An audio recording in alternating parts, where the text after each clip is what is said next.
So while Kali is talking about these things, I start teaching him a new behavior, and you're going to see that in 5 minutes, hopefully, he's going to learn it. And just watch what I do, and she'll talk. So what he's going to be showing is one of the basic things that we can do to work through a lot of bad behaviors, and honestly that's using food. So it doesn't mean that rewards and training are the only tool that we have, but for a lot of bad behaviors they can be a really important one. And using food tends to have some bad reputations because people worry or think that it's going to cause pushiness, or that it's going to cause biting behaviors. But now that you kind of understood how positive reinforcement works, it's not that the food itself creates aggressive behaviors or creates a horse that's pushy, but what it does is it rewards the horse for the last thing that they did. So a lot of times when we're feeding treats, we're not really thinking about what the horse is doing as he's taking that treat. We're just walking up to the fence or the stall door, and he stretches his head over and, you know, maybe reaches for us with his nose or nibbles our jacket a little bit, and we feed him and we give him the treat. So he gets reinforced for that. So what Angelo is doing is he's working with tricks to teach him to touch, it was the water bottle and now the target stick, so that the horse starts to learn that the correct behavior for taking food is, in this case, doing something, but also it's waiting patiently and being soft with the lips as he takes the food.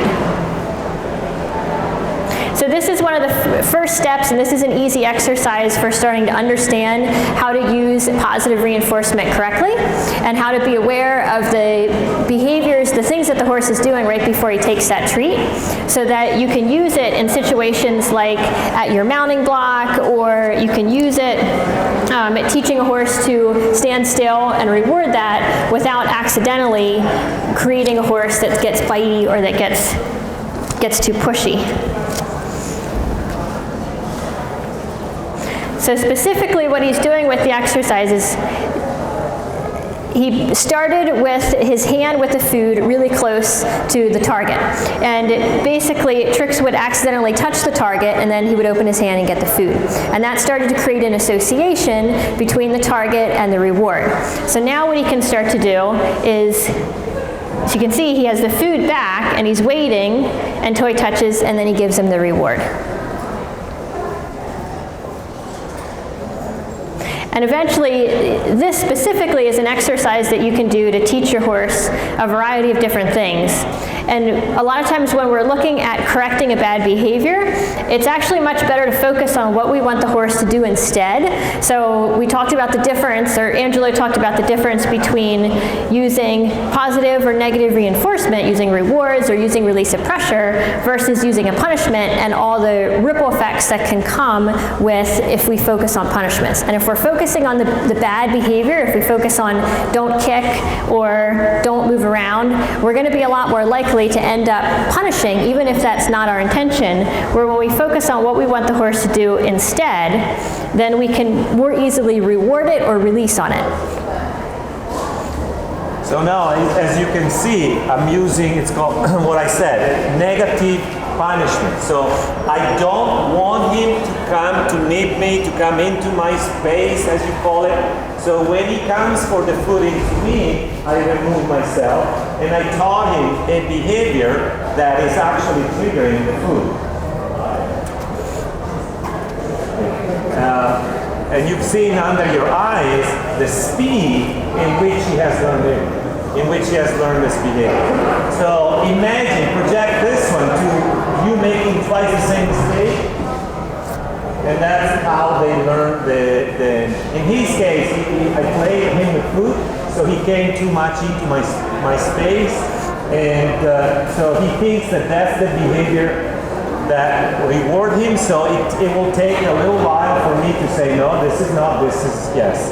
Okay, you can do it if you want it, you don't need it to, you can do it with this one.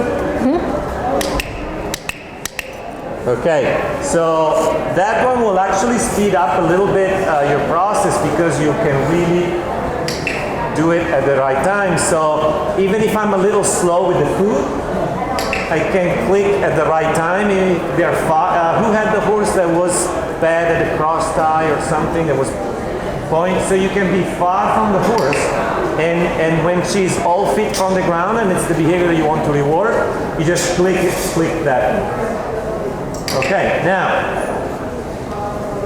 you've seen how fast he learned this one. Okay, so now you're thinking, okay, he has learned to touch the target.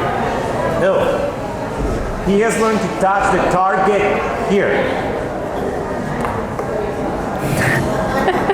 No, they normally, I'll give him a good try, but I don't think he's going to go back there.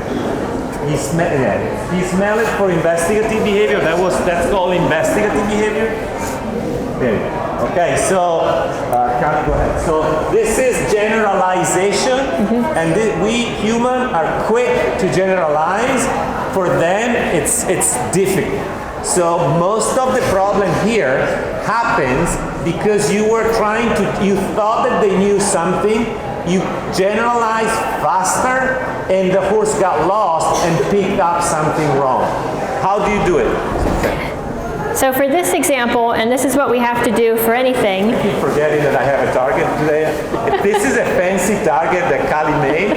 Normally we do the demo with the jolly ball, so I have to like squat.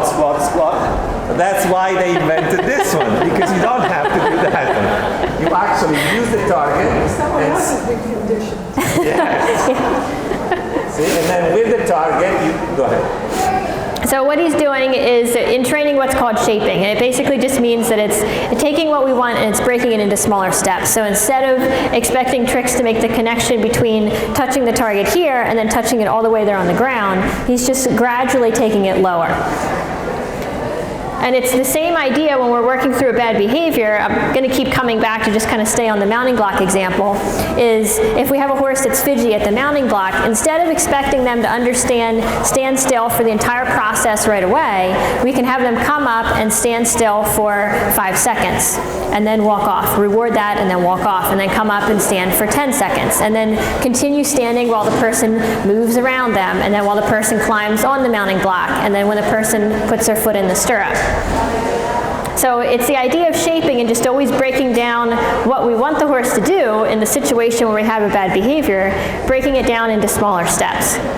And that's all that's doing here. As you can see now, he starts going down, and then once he has learned, then I can just drop it and he will go. Now, the key, this looks easy, right?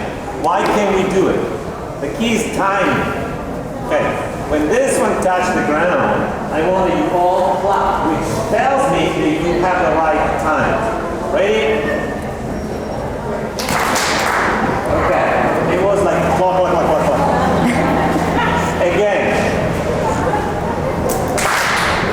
Yeah, slightly better. Let's try again.